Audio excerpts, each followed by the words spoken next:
So on July 9th at Alta Baja in downtown Santa Ana, we're going to be holding a free live in-person public reading of Olvidados, a Mexican American Corrido.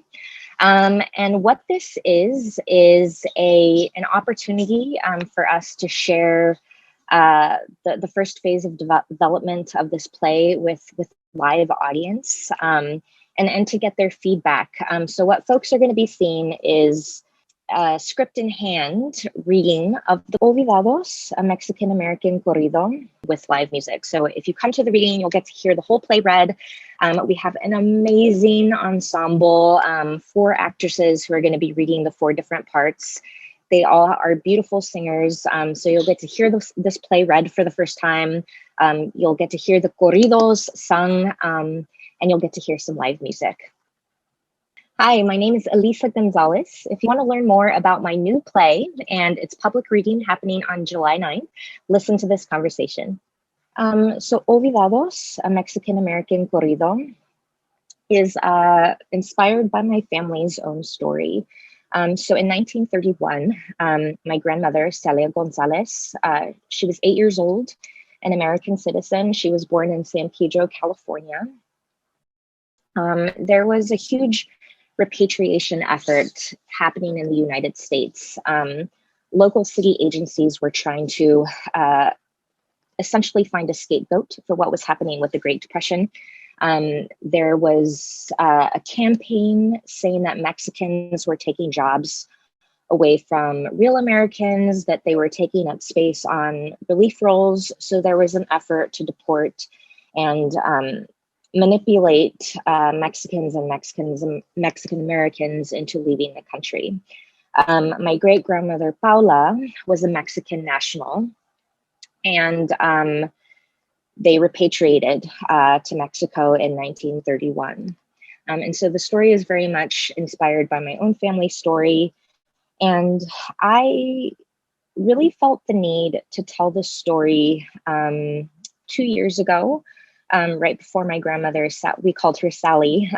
They, back in those times, they Americanized Spanish names, and so they turned Celia into Sally, and it kept. So she's Grandma Sally to me. But 2 years ago, she was very ill, and we knew that she wasn't going to make it through the year. And I just wanted to tell her story. Knew that she had been through this experience. My grandmother was an incredible person, and I just want to share how incredible she was with the rest of the world through this story. And so right before she passed, I started writing bits and pieces of the story of what I knew about her experience in the repatriation. Unfortunately, around the time that she died, she had Alzheimer's. And so a lot of this, she didn't remember herself. And then since she passed in August of 2019, I've been continuing to write little bits and pieces.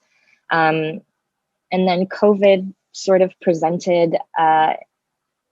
gave me the downtime that I needed to really focus on what is important to me as a theater artist, as a storyteller. And I just started really leaning into the story, doing more research, talking to my family, writing more of the story.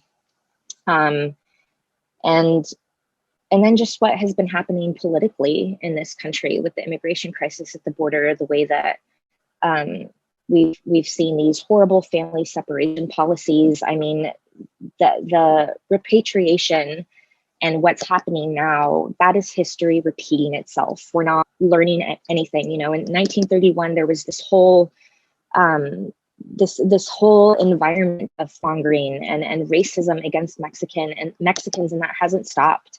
And I truly believe that theater can be a vehicle for change.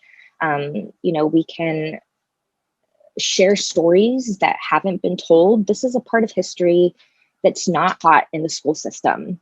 It's been completely swept under the rug. I mean, there's scholarship written on it, academic books, but it's not being taught. So it's part of history that even a lot of Mexican Americans don't know about. I mean, my colleagues at the University of Massachusetts don't know about this story.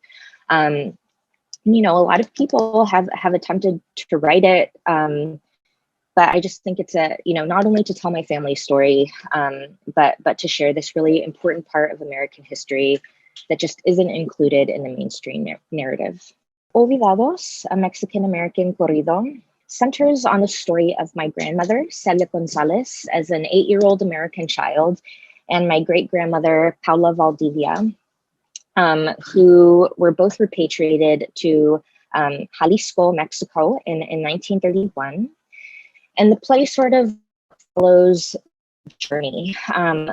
We see Paula's journey unfold in Mexico as a young 23-year-old woman who is excited about prospects in a new country in the United States. My great-grandfather Jose is sort of a secondary character that we see in the background, who has been working on the American railroads, and he sort of peddles the hope of the American dream to my great-grandmother. They never expect to stay in the country. She ends up staying in the United States for 8 years, has children, and is very disenchanted by what she experiences, a lot of it because of the way Mexicans are treated. So we really see the repatriation through these two different perspectives, through my great-grandmother, who is an immigrant, through the eyes of a child, my great-grandmother Celia. And then we also see the play unfold through the eyes of the corridista, who is sort of the play's musical narrator. We see a bird's eye view of the repatriation. She provides a lot of humorous commentary and historical context as well. So the play, you know, sort of umbrellas the many stories of the repatriation, but it focuses on the stories of my family. So Sara Guerrero, the director, the artistic director at Breath of Fire, and Moises Vázquez, who is the play's musical composer, have both been absolutely instrumental in this collaboration. So what we're working on right now is revisions on the first draft. So it's absolutely a play in development. It's in press, which is really, really exciting because we're seeing it go through a lot of different changes. Sara is a visionary. She is just so creative. She's been reading the different versions of the script that I've been sending her, and she's been encouraging me to look at it in different ways. Like, hey, I think that this one could work really well as a song, or, you know, we need more of for example, we need more magic in this particular section. And so she's just been really, really great. I mean, she's a performer and a director. And again, we have that shared cultural identity. So she's been very, very helpful in terms of helping me look at the script in different ways, looking at the characters in different ways. And Moises is, I mean, I feel like Moises is the heart and soul of this production. When I wrote this play, of course, it's called A Mexican American Corrido. And so when you hear the title, you know that music is going to be involved. A corrido is a traditional Mexican folk song. It's oral history set to music. And so I knew that I needed a musical composer for this play. And Sara's been working with Moises for years. And Moises has been writing the music for the play. A couple of weeks ago, we were working on the music, and it was just absolutely incredible to see how quickly he was working. I had all the lyrics to the songs written, and he just would ask me questions about what I meant, what the sentiment of the song was. And he just immediately knew what music the lyrics needed to be set to. And of course, we're still working on reworking a lot of this. There's more songs to be written. Moises has helped me rewrite some of the lyrics so they fit better with the music. But it's been an absolute joy to work with both of them. There's obviously going to be more revisions in the future, and they've just been so great at helping me reimagine the life of this play. When the audience sees this play for the first time, I think the first thing I want them to walk away with is just the extent of history that isn't included in the mainstream narrative. So for example, the repatriation isn't taught in schools. And so I hope that they learn something about history that's not their own, about their own history. And then I also hope that the audience can walk away with the sense that we are all storytellers. Whether or not you're a theater artist, that we all have the capacity to share stories, that we all have stories in our own families that can be told. And so I just hope that it encourages people to ask questions. I think that's one of the biggest regrets that I have in life, is that when my grandparents were around, I just kind of took them for granted. Like, your grandparents are these super special people in your life, and they cook all your favorite foods and you love being with them, but do you really ask them the important questions? Because I think our personal histories are so important to understand and to know and to keep.